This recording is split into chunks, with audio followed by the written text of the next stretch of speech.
پہلا ہدف تحریک عدم اعتماد ہے، اس کے بعد بتائیں گے اگلا وزیر اعظم کون ہوگا۔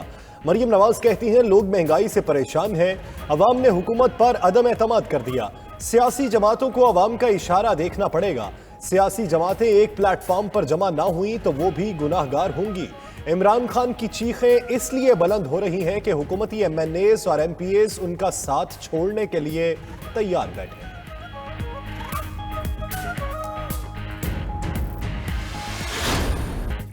عام انتخابات کا ٹریلر ضمنی اور بلدیاتی الیکشن میں چل گیا۔ بلاول بھٹو کا ملتان میں پاور شو، کہتے ہیں سلیکٹڈ اور نااہل حکومت کے خلاف اعلان جنگ کر چکے، اب ایک دن بھی آرام سے نہیں بیٹھیں گے۔ 27 فروری کو اسلام آباد کے لیے نکلیں گے اور عمران خان کو دکھائیں گے آپ کی کارکردگی پر عوام کی کیا رائے ہے۔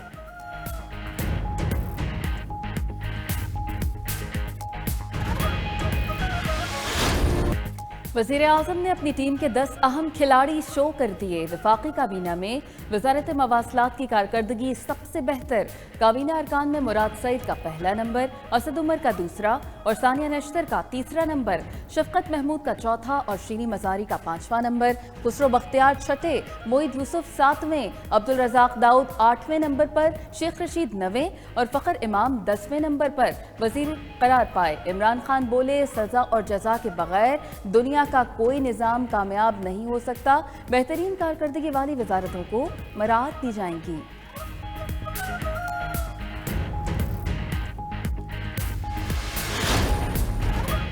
وزارت خارجہ، اطلاعات، خزانہ اور دفاع ٹاپ 10 سے باہر۔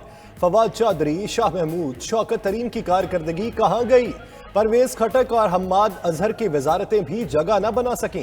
وزیر اطلاعات فواد چودھری کہتے ہیں انہوں نے چند منصوبوں میں رد و بدل کیا، اس لیے نام فہرست میں نہ آ سکا، اگلی باری فہرست میں ضرور شامل ہوں گے۔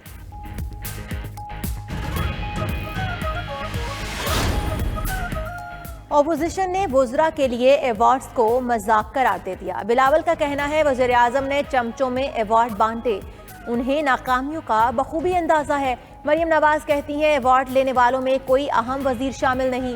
مرتضی وہاب بولے معیشت اور خارجہ پالیسی بہتر ہو گئی تو وزیر خزانہ اور وزیر خارجہ کو ایوارڈ کیوں نہ ملا؟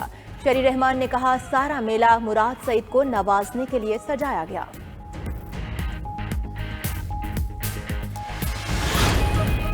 شہزاد اکبر اور چیئرمین نیب کا نام ایگزٹ کنٹرول لسٹ میں ڈالیں، مسلم لیگ نون کے رہنما شاہد خاقان عباسی کا مطالبہ۔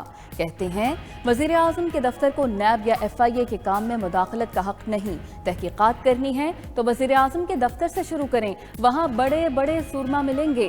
نیب اور ایسٹ ریکوری یونٹ بتائیں شہباز شریف کے خلاف تحقیقات پر کتنی رقم خرچ ہوئی۔ برطانوی صحافی ڈیوڈ روز نے شہباز شریف پر فنڈز چوری کا الزام لگایا مگر عدالت نے باعزت بری کر دیا۔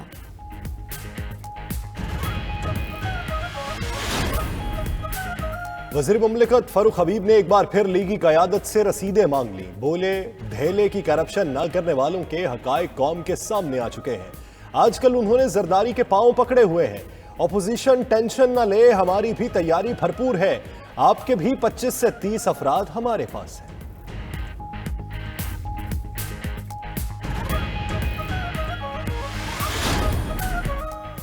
نیب کا مریم کے خلاف ثبوت وکلا کی خط و خطابت ہے۔ اسلام آباد ہائی کورٹ کے ون فیلڈ ریفرنس میں ریمارکس۔ عدالت نے پوچھا کیا نیب کا مریم نواز کے خلاف بنیادی ثبوت یہ خط ہے؟ اس خط میں ایسا کیا تھا جس پر سزا ہوئی؟ یہ تو لا فرم موزیک فونسیکا کی آپس کی خط و خطابت ہے، کیا قانون شہادت کے مطابق اس پر انحصار کیا جا سکتا ہے؟ ججوں نے کہا درخواست گزار صرف یہ ثابت کر دیں نیب کیس ثابت نہیں کر سکا، باقی کسی چیز کی ضرورت نہیں۔ امریکہ نے پاکستان کو ہمیشہ اپنے کام کے لیے استعمال کیا، جب ضرورت پڑی تعلقات استوار کیے اور پھر چھوڑ دیا۔ وزیر اعظم عمران خان کا غیر ملکی خبر رساں ادارے کو انٹرویو۔ مزید کہا سیاست میں آنے کا فیصلہ ملک کو کرپٹ حکمرانوں سے نجات دلانے کے لیے کیا، طاقتور کو قانون کے کٹہرے میں نہ لا سکنے والے ملک تباہ ہو جاتے ہیں۔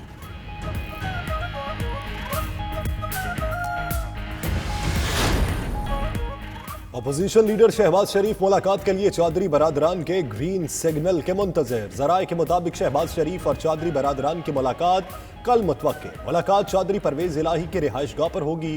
شہباز شریف چودھری برادران سے حکومت کے خلاف حمایت مانگیں گے. شہباز شریف اور مولانا فضل الرحمان کی ملاقات کا شیڈول بھی طے ہو گیا.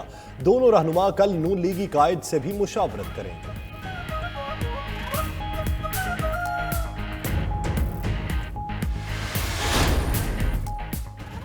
جہانگیر ترین جہاز کا رخ موڑنے کا اشارہ دے چکے. شاہ محمود قریشی کا شہباز شریف سے جہانگیر ترین کی ملاقات کی خبروں پر تبصرہ. وزیر خارجہ نے شہباز شریف اور بلاول بھٹو کو دوبارہ خط لکھ دیے. مسلم لیگ نون پیپلز پارٹی سے صوبہ جنوبی پنجاب کے قیام پر درکار قانون سازی میں تعاون کی درخواست.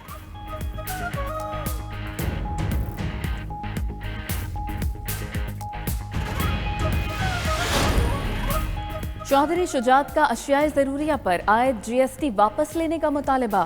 کہتے ہیں حکومت ٹیکس لگاتے وقت غریب آدمی کے استعمال میں آنے والی چیزوں کے بارے میں بھی سوچے.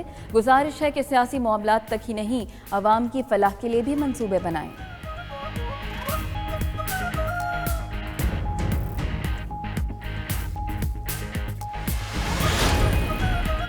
پکچر ابھی باقی ہے. منی بجٹ کے بعد آئی ایم ایف نے مزید شرائط تیار کر لی.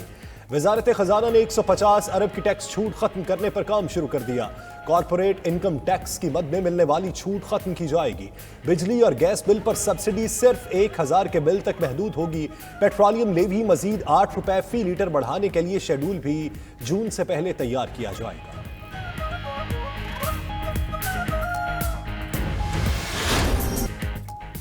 رکن قومی اسمبلی عامر لیاقت نے تیسری شادی کر لی. 18 سالہ دانیہ شاہ کا تعلق لودھرا سے ہے. عامر لیاقت اور ان کی نئی بیوی نے ویڈیوز شیئر کر دیں. عامر لیاقت کی دوسری بیوی سیدہ طوبہ کا خلا لینے کا فیصلہ. عامر لیاقت کہتے ہیں لوگوں کو اپنی بیوی سے نہیں ڈرنا چاہیے.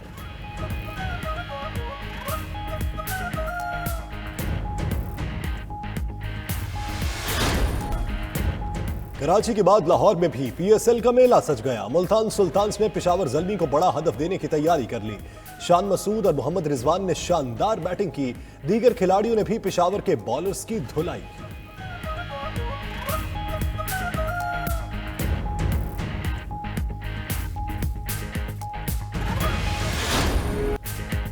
توانائی کے شعبے میں نیا انقلاب آ گیا. سورج جیسی توانائی زمین پر پیدا کرنے کے لیے نیوکلیئر فیوژن کا کامیاب تجربہ. پہلی بار ایٹم کو توڑنے کی بجائے جوڑ کر توانائی پیدا کی گئی.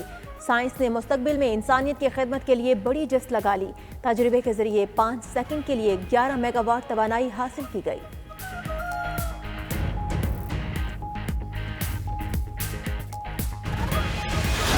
عالمی مارکیٹ میں خام تیل کی قیمتیں پھر بڑھنا شروع. امریکہ نے خام تیل کے ذخائر میں 5 ملین بیرل یومیہ کی کمی کر دی. برطانوی برنٹ خام تیل کی قیمت $92 فی بیرل پر ریکارڈ. امریکی WTI خام تیل کی قیمت $90.34 فی بیرل پر پہنچ گئی.